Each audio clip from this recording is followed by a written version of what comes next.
सुबह सुबह का वक्त था। प्रवीण नींद से जागा ही था कि उसने अपने घर की डोरबेल को बजते सुना। प्रवीण ने लेटे लेटे ही अपनी पत्नी को आवाज दी, दीपिका देखो दरवाजे पे कौन है। उसकी पत्नी बाथरूम में नहा रही थी।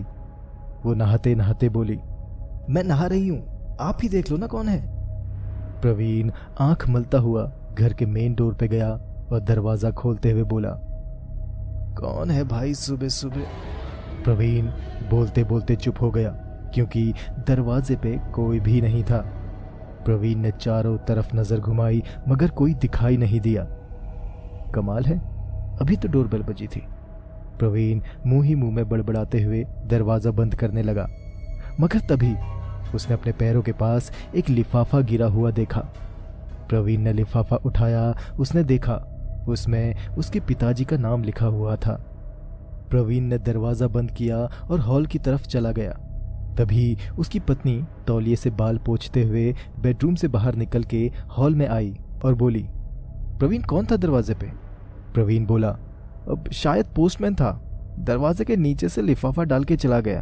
पापा जाग जाए तो ये लिफाफा पापा को दे देना।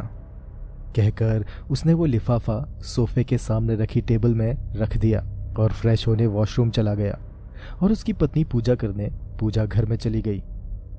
प्रवीण नहा धोकर फ्रेश होकर आईने के सामने खड़ा बाल बना रहा था कि तभी उसने अपने पिताजी की चीख सुनी।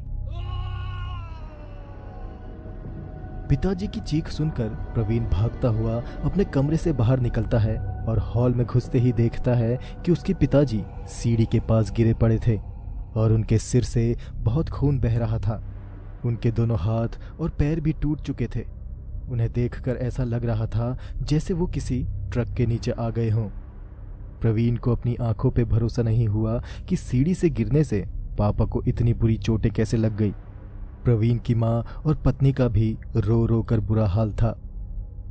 प्रवीण को समझ नहीं आ रहा था कि अपने पापा को उठाए कैसे, क्योंकि उनके शरीर की एक एक हड्डी मानो टूट चुकी थी। वो जैसे ही अपने पिताजी को उठाने की कोशिश करता, उसके पिताजी जोर जोर से चीखने लगते। प्रवीण रोते हुए बोला, पापा प्लीज थोड़ी हिम्मत रखिए, मैं आपको उठाकर हॉस्पिटल लेके जा रहा हूं। प्रवीण ने अपनी माँ और पत्नी की मदद से अपने पिता को उठाकर अपनी कार में रखा। उसके बाद वो उन्हें एक नज़दीकी हॉस्पिटल लेके गए।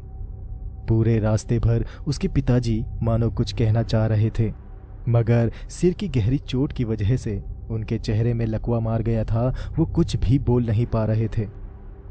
प्रवीण की माँ कार की पिछली सीट में बैठी उसके पिताजी को संभाले हुए थी और दीपिका आगे वाली सीट में बैठी परेशान सी प्रवीण से गाड़ी तेज चलाने को बोल रही थी। हॉस्पिटल पहुंचते ही 2 वार्ड बॉय स्ट्रेचर लेकर कार के पास आए और बड़ी सावधानी से प्रवीण के पिताजी को स्ट्रेचर में रखा और इमरजेंसी वार्ड में लेकर गए। डॉक्टर ने उसके पिताजी को देखा और कहा कि सिर की चोट बहुत गहरी है, तुरंत ऑपरेशन करना पड़ेगा, इसलिए उन्हें तुरंत ओटी में शिफ्ट कर दिया गया। ओटी के अंदर घुसते घुसते भी प्रवीण के पिताजी प्रवीण से कुछ कहने की कोशिश कर रहे थे मगर ऑपरेशन थिएटर के दरवाजे बंद हो गए और दरवाजे पे रेड लाइट जल गई। कुछ देर बाद रेड लाइट बुझी और ओटी का दरवाजा खुला। डॉक्टर बाहर निकला और प्रवीण तुरंत उनकी तरफ लपका और पूछा, डॉक्टर साहब पिताजी ठीक है ना। डॉक्टर चश्मा और मास्क उतारते हुए बोला, माफ कीजिए, हम उन्हें बचा नहीं सके। उनके सिर में गहरी चोट थी और बहुत खून बह चुका था। हमने पूरी कोशिश की मगर हम उन्हें बचा नहीं सके। प्रवीण के पैरों तले जमीन खिसक गई। उसकी जैसे दुनिया ही उजड़ गई थी। प्रवीण के पिता की खबर सुनकर उसकी मां बेहोश होकर वहीं पर गिर पड़ी। उसकी पत्नी दीपिका उन्हें संभाले हुए थी। अगले दिन प्रवीण के पिता का अंतिम संस्कार किया गया और फिर कुछ दिनों के बाद एक सुबह फिर से उस घर की डोरबेल बजी। प्रवीण ने दरवाजा खोलकर बाहर देखा मगर आज भी घर के बाहर कोई भी नहीं था और तभी घर के अंदर से उसकी मां की बहुत जोर से चीखने की आवाज आई। प्रवीण भागता हुआ अपनी मां के पास पहुंचा। उसकी मां बहुत घबराई हुई थी। वो जोर जोर से रो रही थी। प्रवीण ने पूछा, क्या हुआ मां, तुम रो क्यों रही हो। उसकी माँ बोली, बेटा बेटा मुझे ऐसा लगा जैसे मैं किसी बहुत भारी भरकम चीज के नीचे आ गई हूँ। मुझे बहुत जोर का दर्द महसूस हुआ। मुझे ऐसा लग रहा था कोई मुझे कुचल रहा है। तभी दूसरे कमरे से भागती हुई प्रवीण की पत्नी आई। उसके हाथ में वैसा ही एक लिफाफा था जैसा पहले आया था। प्रवीण ने देखा लिफाफा गंदा और मुड़ा हुआ था। ऐसा लग रहा था मानो जैसे किसी ने अपने गंदे पैर उसके ऊपर रख दिए हों। दीपिका बोली, ये लिफाफा बाहर दरवाजे पे पड़ा था, शायद तुम इसके ऊपर पैर रख के खड़े हो गए थे। इतना बोल के दीपिका उसकी माँ को संभालते हुए उनको उनके बिस्तर के पास ले गई और उन्हें लेटा दिया। आप लेट जाइए माँ, आपने जरूर कोई बुरा सपना देखा होगा, दीपिका बोली। प्रवीण ने लिफाफे को देखा। उसमें उसकी माँ का नाम लिखा हुआ था, बिल्कुल वैसे ही जैसे उसके पिताजी के नाम आए हुए लिफाफे में लिखा हुआ था। प्रवीण को कुछ समझ नहीं आया। उसने वो लिफाफा माँ के सिरहाने पे रखा और तैयार होकर अपने ऑफिस चला गया। दिन में करीब 1 बजे प्रवीण को उसकी पत्नी का कॉल आया। हेलो प्रवीण, पता नहीं माँ को क्या हो गया, वो कुछ भी बोल नहीं रही, बस छत को घूरे जा रही है। प्लीज तुम घर आ जाओ, मुझे बहुत डर लग रहा है। प्रवीण घबराते हुए बोलता है, क्या? तुम एक काम करो, तुरंत माँ को हॉस्पिटल लेके जाओ, मैं भी वहीं पहुंचता हूं, जल्दी करो। दीपिका ने वैसा ही किया। वो उन्हें लेकर सीधा हॉस्पिटल पहुंच गई। जब प्रवीण हॉस्पिटल पहुंचा तो प्रवीण की पत्नी दीपिका उससे लिपटकर जोर जोर से रोने लगी। प्रवीण डरता हुआ बोला, दीपिका माँ ठीक है ना? दीपिका कुछ नहीं बोली, बस रोती रही। तभी डॉक्टर आया और प्रवीण से बोला, देखिए तुम्हारी माँ यहाँ पहुंचने से पहले ही मर चुकी थी। स्ट्रेस की वजह से उन्हें सदमा लगा है और हार्ट अटैक से उनकी मौत हुई है। प्रवीण पे जैसे दुखों का पहाड़ टूट पड़ा था। पहले उसके पिताजी, अब उसकी माँ। वो अपनी माँ की लाश से लिपटकर बुरी तरह रोने लगा। उसने अपनी माँ के चेहरे से कफन हटाकर देखा। उसकी माँ की आंखें डर से फटी हुई थी। मरने के बाद भी उनके चेहरे में डर के भाव साफ नजर आ रहे थे। ऐसा लग रहा था जैसे मरने से पहले उन्होंने कोई बहुत भयानक चीज देखी हो। अगले दिन प्रवीण ने अपनी माँ का अंतिम संस्कार भी करा दिया।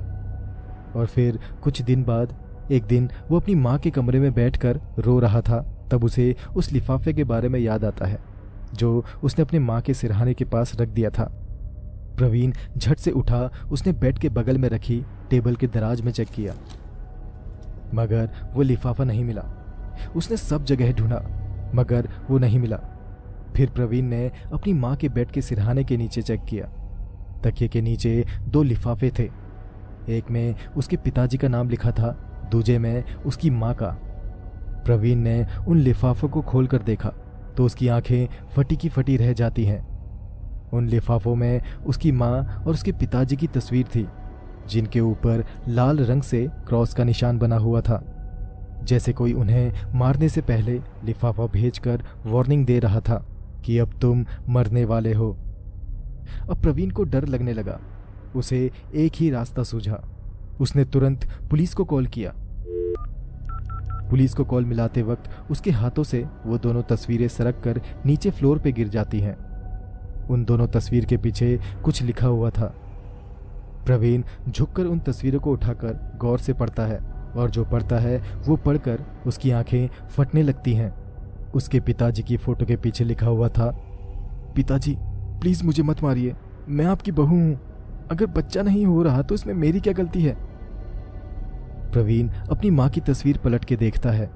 उसमें लिखा था, माँ जी कमी मेरे में नहीं आपके बेटे में है। मैं बांझ नहीं हूं माँ जी, आप रोज रोज मुझे प्रताड़ित करना छोड़ दीजिए। प्रवीण उन तस्वीरों में लिखी बातों को पढ़ ही रहा था कि तभी दरवाजे की घंटी बजी। प्रवीण अपनी माँ के कमरे से निकलकर हॉल में से चलता हुआ दरवाजे की तरफ बढ़ा। उसने देखा उसकी पत्नी दीपिका किचन में रोटियां बेल रही थी। प्रवीण दरवाजे के पास पहुंचा। वो दरवाजा खोलने ही वाला था कि तभी दरवाजे के नीचे से एक लिफाफा सरकता हुआ प्रवीण के पैरों के पास आकर रुक गया। प्रवीण ने कांपते हुए हाथों से उस लिफाफे को उठाया। उस लिफाफे में उसकी पत्नी दीपिका का नाम लिखा हुआ था। प्रवीण समझ गया था कि उसके पिताजी और उसकी माँ की तरह अब उसकी पत्नी पे भी मौत मंडरा रही है। उसने उस लिफाफे को खोला नहीं। उसने तय किया कि उन तीनों लिफाफों को जलाकर भस्म कर देगा। क्या पता उसकी पत्नी की मौत भी टल जाए। वो घर से बाहर निकलकर गार्डन में गया और उन लिफाफों में आग लगा दी। जैसे ही उन लिफाफों ने आग पकड़ी, ठीक उसी वक्त घर के अंदर किचन में एक जोरदार धमाका हुआ। प्रवीण ने पलट के घर की तरफ देखा। घर के किचन की खिड़की में से काला धुआं और आग की लपटें बाहर निकल रही थी। प्रवीण भागता हुआ घर के अंदर गया। उसने फायर एक्सटिंग्विशर की मदद से आग बुझाई और काफी मशक्कत के बाद आग बुझ गई। लेकिन तब तक उसकी पत्नी दीपिका आग में बुरी तरह जलकर कोयले की तरह काली पड़ चुकी थी। मगर वो मरी नहीं थी। वो दर्द में जोर जोर से चीख रही थी। आनन फानन में प्रवीण ने अपनी पत्नी को कार में रखा और तुरंत हॉस्पिटल के लिए रवाना हुआ। कार की पिछली सीट में लेटी उसकी पत्नी बहुत जोर जोर से चीख रही थी और आधे रास्ते में उसकी चीखें बंद हो गई। प्रवीण ने गाड़ी चलाते हुए उसे बहुत आवाज दी, मगर उसकी पत्नी मर चुकी थी। प्रवीण फिर भी गाड़ी को हॉस्पिटल की तरफ दौड़ाता रहा। उसे उम्मीद थी कि हॉस्पिटल पहुंचकर उसकी पत्नी शायद बच जाए। तभी पीछे से आवाज आई, क्या गलती थी मेरी, क्यों मारा मुझे? प्रवीण ने चौंकते हुए बैक व्यू मिरर में पीछे देखा। पिछली सीट में आग में झुलसी हुई उसकी पत्नी दीपिका बैठी हुई थी। उसका पूरा शरीर काले कोयले के समान दिखाई दे रहा था। उसकी आंखें जलकर राख हो चुकी थी। उसके एक हाथ में एक लिफाफा था। दीपिका ने वो लिफाफा प्रवीण की तरफ बढ़ाया। प्रवीण ने जैसे ही उस लिफाफे को देखा, उसी वक्त उसकी गाड़ी का संतुलन बिगड़ा और उसकी गाड़ी डिवाइडर से जा टकराई और कई पलटियां खाके वो जमीन में आ गिरी। पलटी हुई गाड़ी में प्रवीण सीट बेल्ट से बंधा हुआ उल्टा लटका हुआ था। उसके सिर और चेहरे से बुरी तरह खून बह रहा था। अभी भी प्रवीण के हाथों में वो लिफाफा था। प्रवीण ने लिफाफा खोला और मुस्कुराया और उसी वक्त उस गाड़ी में एक जोर का धमाका हुआ और वो गाड़ी धूं धूं करके जलने लगी। उस लिफाफे में प्रवीण का नाम लिखा था और प्रवीण जानता था कि बाकियों की तरह उसे भी अपने किए की सजा मिल गई, इसलिए उसने अपनी मौत हंसते हंसते कबूल कर ली।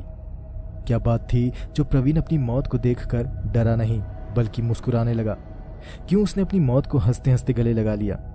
आग से जलकर मर चुकी उसकी पत्नी दीपिका वापस खड़ी होकर क्यों बोलती है, क्या गलती थी मेरी, क्यों मारा मुझे? चलिए बताता हूँ। दरअसल दीपिका प्रवीण की दूसरी पत्नी थी। प्रवीण की पहले एक शादी हो चुकी थी। उसकी पहली पत्नी किचन में आग लगने की वजह से जलकर मर गई थी, इसलिए प्रवीण ने दूसरी शादी की। प्रवीण की पहली पत्नी सरोजा एक सीधी सादी औरत थी। पढ़ी लिखी कम थी, मगर घर के कामकाज में एकदम निपुण। दिखने में ज्यादा सुंदर नहीं थी और इसी वजह से प्रवीण उससे दूर दूर ही रहता था। प्रवीण को अपनी पत्नी की वजह से शर्मिंदगी महसूस होती थी। प्रवीण ने सरोजा से सिर्फ इसलिए शादी की क्योंकि सरोजा के नाम बहुत सारा पैसा और प्रॉपर्टी थी। सरोजा के पिता गांव के एक बहुत बड़े जमींदार थे। सरोजा उनकी इकलौती संतान थी, इसलिए सरोजा के नाम पे एकड़ों जमीन और लाखों रुपए थे। प्रवीण के माता पिता को एक पोता चाहिए था जो उनके कुल को आगे लेके जाता, मगर सरोजा मां नहीं बन सकी और इसी वजह से सरोजा को उस घर में मारा पीटा जाता था। सरोजा चुपचाप उस प्रताड़ना को सहती जाती, मगर कभी पलटकर जवाब नहीं देती। प्रवीण की मां सरोजा को गंदी गंदी गालियां देती थी, उसे बांझ कहकर बुलाती थी, मगर सरोजा ने हमेशा ये बात छुपाई कि बांझ वो नहीं, उनका बेटा प्रवीण था। कमी प्रवीण में थी। शादी के 1 साल बाद ही सरोजा के पिता का दिल का दौरा पड़ने की वजह से देहांत हो गया और उनके गुजरने के बाद सरोजा और ज्यादा प्रताड़ित होने लगी। प्रवीण हमेशा नशे में धुत होकर घर आता और सरोजा के साथ मारपीट किया करता था। कभी कभी वो अपनी गर्लफ्रेंड दीपिका को भी घर लेकर आता था। और फिर एक दिन प्रवीण और उसके माता पिता ने दीपिका के साथ मिलकर सरोजा को रास्ते से हटाने की साजिश रची और उसे किचन में जलाकर मार डाला।